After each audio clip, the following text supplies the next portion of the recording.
Hi, it's Dr. Steve Thompson again, and we're going into chapter 14. This is going to be a quick one, I hope, in reference to virtue or character based ethics. Now, we've covered formalism, we've covered utilitarianism, and now we're going into virtue. Virtue is, I would say, a virtuous person, a person who can look at the other two theories and decide what is right.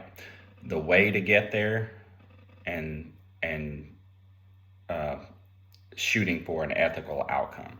So to keep this kind of simple, let's think about what is a virtuous person. Think about somebody in your history and history in general. Like a lot of people would say that Martin Luther King was a virtuous person, and I would agree with that. Mother Teresa, virtuous person. Gandhi. So these people are kind of famous, but I bet all of you can think about somebody in your personal lives that you know, a parent, a teacher, somebody who may not necessarily be famous, but you look at that person and know, well, if I had a problem or if I wanted to help with making a decision, they would go to that particular person. So I think we would all at least try to say that we try to live that life of a virtuous person, but I think we all fail at least to some level, including myself, of course. I'll just kind of share, trying to think of somebody that I see as a virtuous person.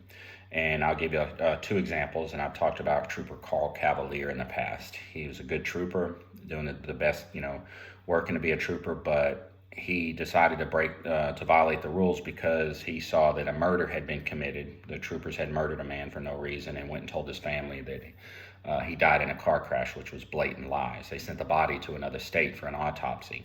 They tried to hide the results. They tried to hold the video. It was just a huge mess. Anyway, he helped expose it. That was a violation. I was a state trooper. If you weren't allowed to talk to the media or discuss with the media with anything. So it's a violation of policy. They want you to support the department unquestioningly. And I think when you work for an agency, you should show loyalty. But Trooper Cavalier chose loyalty to the people that he served over the people of the department, and that was hard to do, and it ended up getting him fired. So he still doesn't have a job with the state police. Being a trooper is I think is a prestigious job, and he should have kept his job. And the current leadership that stepped in and fired him should have lacks the moral character to do the right thing. I would look at the current chain of command. I believe it's Colonel Lamar Davis. Forgive me if I get that name wrong, but he could have stepped in and said, we're gonna fix this. We're gonna take this trooper who stood up and helped expose this corruption and this murder, and say, I know you might have violated policy, but it needed to happen. Just like Rosa Parks needed to violate the law, but instead, Colonel Davis is a spineless coward who has chosen to just perpetuate the continuation of let's circle the wagons and keep our mouths shut and not do the hard right, do what's right even though it's hard. So that's just one example of a virtuous person. There's another state trooper at the Louisiana State Police who I can mention, which is his name is Andy Leonards. Andy Leonards was helped expose the corruption at the state police as well, and he still is a state trooper, but recently he graduated law school, so we don't know what's going to happen with him in the future. But good man and good trooper, and I look up to him for to see who should make the right decision, as somebody that I would trust in their decision making, because I know their heart would be in the right place. And then I'll jump to someone who's not a virtuous person. The ethical ego, as the primary example, is from my experience with the state police, started with Colonel Michael Edmondson, who was the commander of the state police for many years. And anyway, he made every decision based on what was best for him. For instance, if a trooper was investigated for payroll fraud and stuff like that, he would cover for it.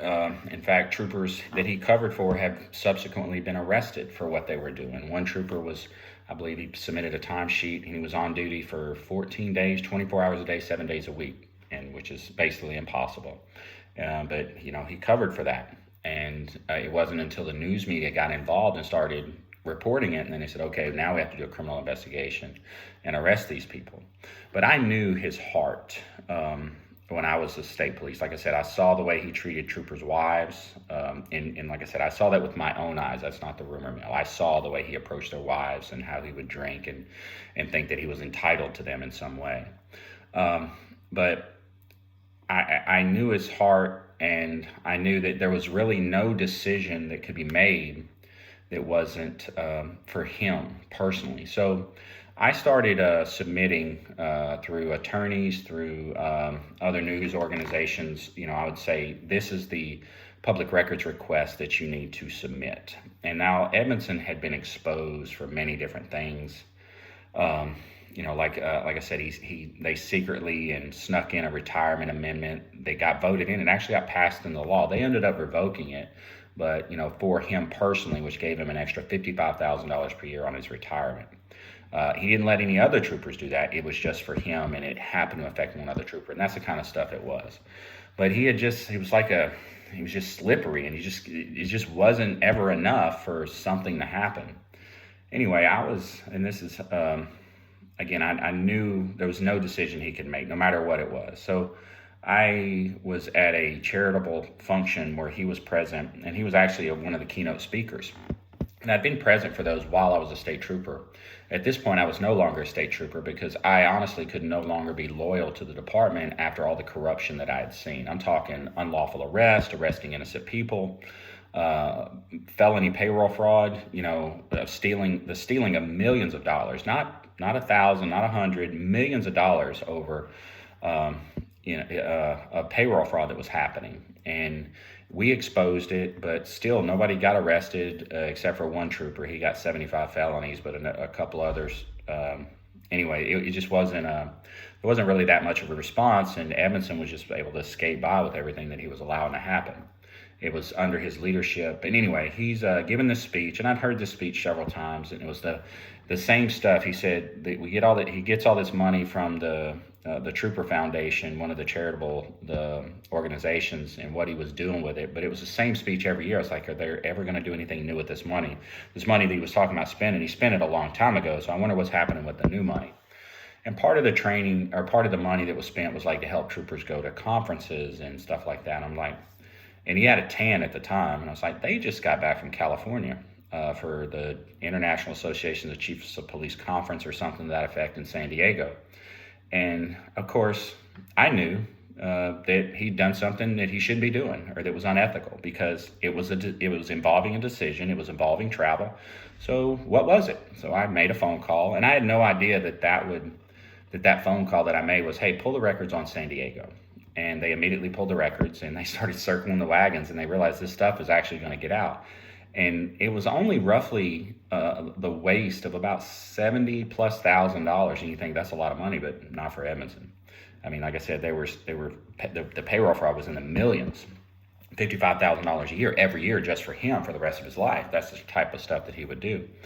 So it came out that he had he had 4 troopers plus a wife drive their circuitous route through Las Vegas, through like a nice little vacation from Louisiana to San Diego, so he could have somebody there in a nice vehicle to chauffeur him around. And he had basically a chauffeur, and we're talking extravagant meals and all this other stuff. And while that is a huge deal, it was just so much less than all the other stuff. I had no idea that would be the thing that that was what brought him down. He, according to one of the troopers that was involved, who gave them permission to drive across the state in that state vehicle, it was reported that he deleted text messages. He grabbed his phone and started deleting the text messages that supported. He said, hey, have fun, go the long route and stuff like that. So anyway, that's an example of a non-virtuous person. So you become virtuous, you get a reputation by the decisions you make and how you make them, what you look at, and that takes time. So